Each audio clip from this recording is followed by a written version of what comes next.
Another day, another vlog. For today's video nga pala mga mi, meron tayong client for today's video. Ayan, syempre bago nga dumating yung ating mga client mga mi, ayan, nag-ready muna kami.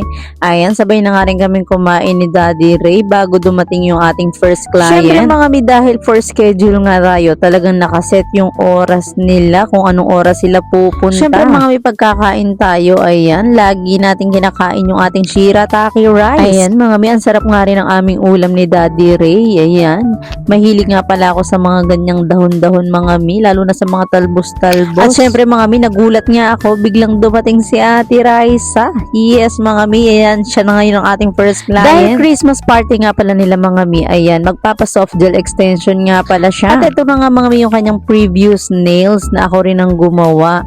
Ayan mga mi, still intact na intact pa din. Dahil buo pa nga yung nails ng mga mi, ay i-removal muna natin. After ko nga ma-remove mga mi yung kanyang previous nails, ayan, nail prep na din para magawa na natin siya ng bagong nails. Anyway, fast forward na nga mga mi, nung natapos na nga natin siya malagyan ng nails, eto na nga rin yung kanyang final result. Ayan mga mi, napakaganda nga ng kanyang nails. Ayan yung napili niyang design. Bumagay nga kay Ate Raisa mga mi yung napili niyang color at design, lalong pumuti yung kanyang nails. Anyway mga mi, ayan, may first client talaga tayo at ito yon yung magpapareban. Ayan, dumating na rin yung ating client. Eto nga mga mi yung before ng kanyang hair. And then syempre wala tayong sasayanging oras kaya binabad na rin natin ang gamot na number 1 na pang reban.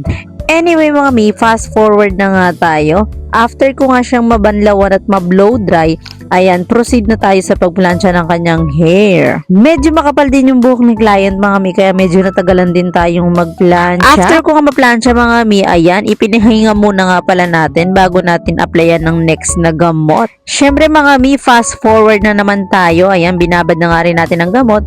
And then syempre super fast forward na nga ang ginawa natin. Binanlawan, binlow dry, and then proceed na naman tayo sa plancha. Syempre mga mi, walang kasawa ang plancha for hair ribbon talaga. At ito na nga yung kanyang final result. Syempre mga mi, hindi pa tayo natatapos dyan dahil meron pa tayong next client. Yes mga mi, ayan, for hair ribbon color with botox treatment din ang ipapagawa ng ating next client. Talagang wala tayong sasayanging oras mga mi, kaya talagang binabad na rin natin ng gamot na pang ribbon.